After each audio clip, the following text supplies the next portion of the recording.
محمد اسلام کے پیغمبر اور بانی تھے۔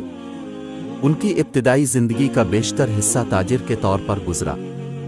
40 سال کی عمر میں اس نے اللہ کی طرف سے وحی نازل کی جو قرآن کی بنیاد اور اسلام کی بنیاد بن گئے۔ 630 تک اس نے زیادہ تر عرب کو ایک مذہب کے تحت متحد کر دیا تھا۔ 2015 تک دنیا میں 1.8 بلین سے زیادہ مسلمان ہیں جو یہ دعویٰ کرتے ہیں کہ اللہ کے سوا کوئی معبود نہیں اور محمد صلی اللہ علیہ وسلم اس کے نبی ہیں۔ محمد کی زندگی۔ محمد کی پیدائش 570 عیسوی کے لگ بھگ مکہ اب سعودی عرب میں ہوئی۔ اس کے والد اس کی پیدائش سے پہلے ہی انتقال کر گئے تھے اور ان کی پرورش پہلے ان کے دادا نے کی اور پھر اس کے چچا نے کی۔ آپ کا تعلق قریش کے ایک غریب لیکن معزز گھرانے سے تھا۔ یہ خاندان مکہ کی سیاست اور تجارت میں سرگرم تھا۔ اس وقت جزیرہ نما عرب میں رہنے والے بہت سے قبائل خانہ بدوش تھے۔ جب وہ صحرا کو عبور کرتے تھے تو سامان کی تجارت کرتے تھے۔ زیادہ تر قبائل مشرک تھے، اپنے اپنے معبودوں کی عبادت کرتے تھے۔ مکہ کا قصبہ ایک اہم تجارتی اور مذہبی مرکز تھا جہاں بہت سے مندروں اور عبادت گاہوں کا گھر تھا جہاں عقیدت مند ان دیوتاؤں کے بتوں سے دعا کرتے تھے۔ سب سے مشہور مقام کعبہ، عربی میں کیوب کا مطلب ہے، تھا۔ خیال کیا جاتا ہے کہ اسے ابراہیم، مسلمانوں کے لیے ابراہیم سے اور اس کے بیٹے اسماعیل نے بنایا تھا۔ آہستہ آہستہ اہل مکہ شرک اور بت پرستی کی طرف متوجہ ہو گئے۔ ان تمام دیوتاؤں میں سے جن کی پوجا کی جاتی ہے، یہ خیال کیا جاتا ہے کہ اللہ کو سب سے بڑا اور واحد ایک بت کے بغیر سمجھا جاتا تھا۔ اپنی ابتدائی نوعمری میں محمد نے اونٹوں کے کارواں میں کام کیا، اپنی عمر کے بہت سے لوگوں کے نقش قدم پر چلتے ہوئے جو معمولی دولت سے پیدا ہوئے تھے۔ اپنے چچا کے لیے کام کرتے ہوئے اس نے شام اور آخر کار بحیرہ روم سے بحر ہند تک تجارت کا تجربہ حاصل کیا۔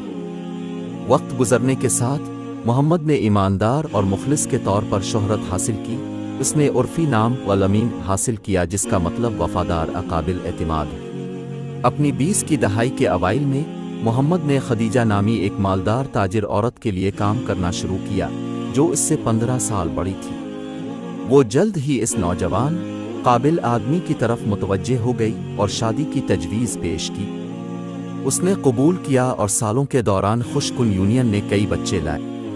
سبھی جوانی تک زندہ نہیں رہے، لیکن ایک فاطمہ محمد کے کزن علی ابن ابی طالب سے شادی کریں گی جنہیں شیعہ مسلمان محمد کا جانشین مانتے ہیں۔ حضرت محمد بھی بہت مذہبی تھا، کبھی کبھار مکہ کے قریب مقدس مقامات کی عقیدت کا سفر کرتا تھا۔ 610 میں اپنے ایک حج پر وہ جبل النوری کے ایک غار میں مراقبہ کر رہے تھے۔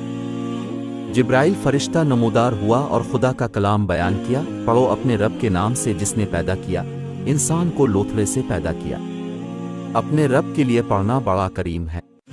یہ الفاظ قرآن کی سورہ باب 96 کی ابتدائی آیات بن گئے۔ زیادہ تر اسلامی مورخین کا خیال ہے کہ محمد ابتدائی طور پر انکشافات سے پریشان تھے اور انہوں نے کئی سالوں تک انہیں عوامی طور پر ظاہر نہیں کیا۔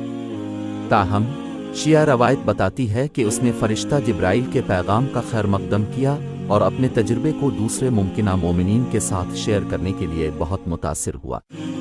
اسلامی روایت کا خیال ہے کہ سب سے پہلے ایمان لانے والے ان کی اہلیہ خدیجہ اور ان کے قریبی دوست ابو بکر تھے جنہیں سنی مسلمانوں میں محمد کا جانشین سمجھا جاتا ہے۔ جلد ہی محمد نے ایک چھوٹے پیروکار کو جمع کرنا شروع کر دیا۔ ابتدا میں کسی مخالفت کا سامنا نہیں کرنا پڑا۔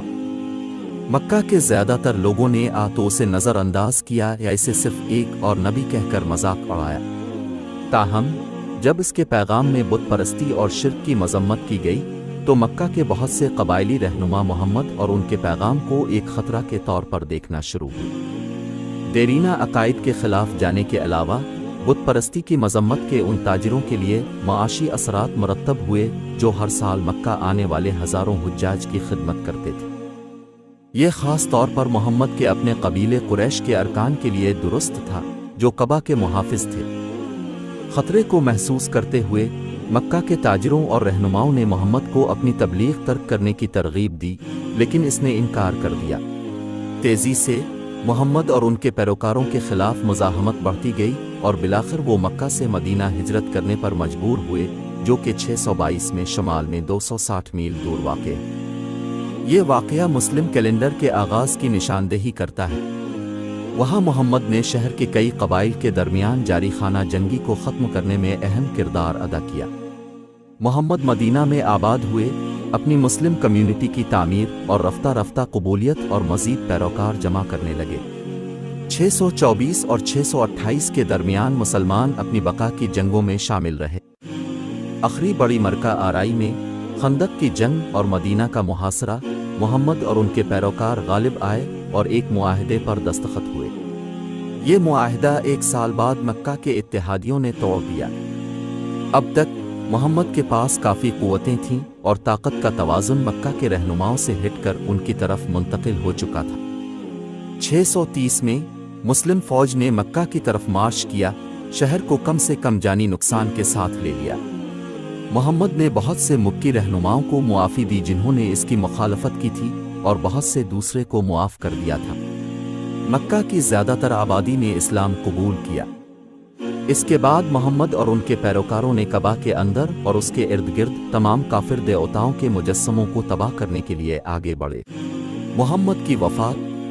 آخرکار مکہ کے ساتھ تنازع طے ہونے کے بعد محمد نے اس شہر میں اپنی پہلی حقیقی اسلامی زیارت کی، اور مارچ 632 میں اس نے عرفات کو پر اپنا آخری خطبہ دیا۔ اپنی بیوی کے گھر مدینہ واپس آنے پر وہ کئی دنوں تک بیمار رہا۔ ان کا انتقال 8 جون 632 کو 62 سال کی عمر میں ہوا، اور انہیں مسجد نبوی میں دفن کیا گیا، جو مدینہ میں محمد کی بنائی گئی پہلی مساجد میں سے ایک تھی۔